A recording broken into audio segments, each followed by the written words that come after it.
The first rule of the Olympic Village: stay in the Olympic Village. Olympian Ryan Lochte shared insight into the Team USA rules regarding the Olympic Village, the area where the competing nations house their athletes at the Games, amid the 2024 Paris Olympics. In a TikTok posted by his wife, Kayla Lochte, on August 6, the professional swimmer, who competed in 4 Summer Olympics between 2004 and 2016, noted that Team USA requires swimmers to stay within the village. To clarify, Kayla, who shares kids Caden, 7, Liv, 5, and Georgia June, 13 months with Ryan, asked the 40-year-old, "USA has stricter rules than other countries, right?" Which he confirmed. "But you can leave for certain things," Kayla then posited, to which Ryan immediately shut down with a "no." The 12-time Olympic medalist said there were certain special occasions that swimmers had to get approved by their head coach. The rules surrounding the Olympic Village have been widely discussed after Brazilian swimmer Ana Carolina Vieira was dismissed from this year's Games for leaving the grounds with her teammate Gabriel Santos following the opening ceremony July 26. The 22-year-old athlete later said a communication failure led to the end of her Olympic dream. Ryan, the second most decorated American swimmer after Michael Phelps, is no stranger to Olympics controversy. In 2016, Ryan claimed he and 3 other American swimmers, Gunnar Bentz, Jimmy Fegan and Jack Conger, were robbed at gunpoint at a gas station amid the Rio Olympics. Ryan later admitted that he exaggerated the incident, leading to charges of falsely reporting a crime, which were later dismissed, and a 10-month suspension by U.S. Swimming. But while he stepped away from competition after failing to qualify for the 2020 Tokyo Olympics, he's been in Paris cheering his former teammates on, including Ryan Murphy, who learned he and wife Bridget were having a baby girl after winning the bronze medal in the 100-meter backstroke, to which the "What would Ryan Lochte do?" gushed about on social media. Representing #Teamusa at Ryan_F_Murphy not only collecting his medal in the 100 backstroke tonight, but also found out him and his wife are having a baby girl. He excitedly shared on Instagram July 29.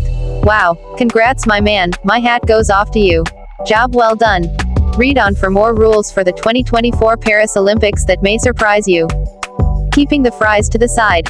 No French fries at the Olympics in France.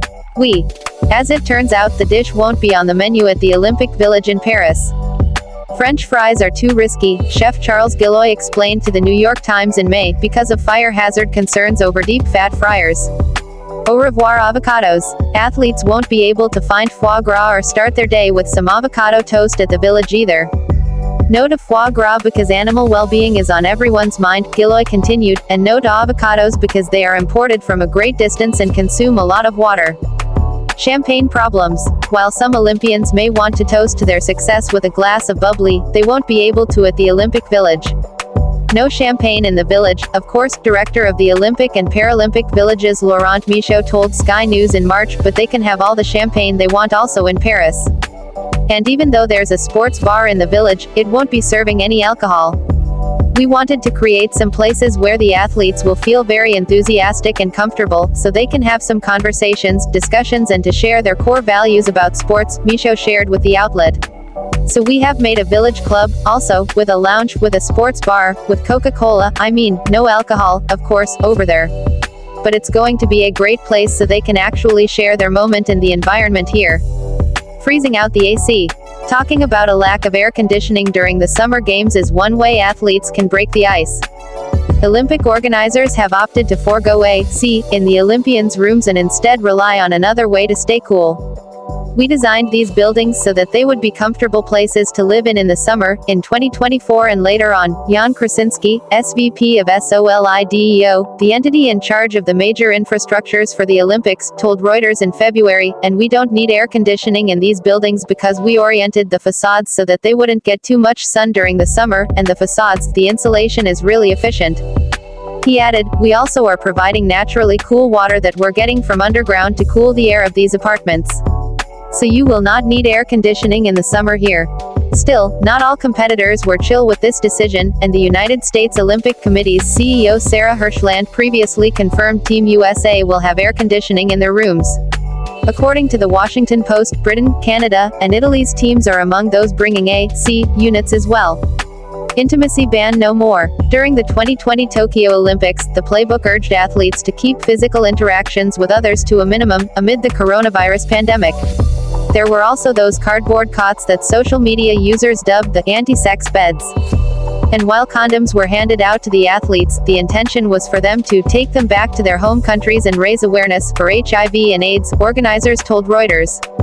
While the cardboard beds are back for the 2024 Paris Olympics, there isn't the same level of social distancing protocols. And there will be condoms on hand for the approximately 14,250 Olympic Village residents. We are aiming to have 300,000 condoms here at disposal for the athletes in the village, Michaud told Sky News. It's a quantity that makes sure that everybody will have what they're expecting and what they need. Social media standards. If athletes want to share social media content, they're going to need to follow some hashtag rules. For instance, the International Olympic Committee's guidelines state athletes can share audio and video recordings from the opening and closing ceremonies, Olympic Village, Champions Park, training venues and practice areas. The rules also note athletes can post recordings from competition venues up to an hour before their events begin and after they've left the mixed zone, doping control station. However, the guidelines make it clear that these recordings cannot exceed 2 minutes per post.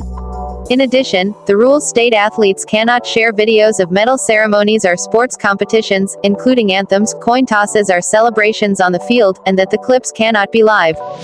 And while photos can be taken at the games if the Olympians follow the guidelines, the rules explain that pictures and videos cannot be shared if they're commercial, use AI or feature the medical areas, doping control station or multi-faith center.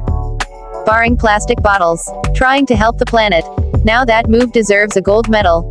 Paris is banning single-use plastics during the 2024 Olympics, including at festival sites, competition locations and the Marathon Portus.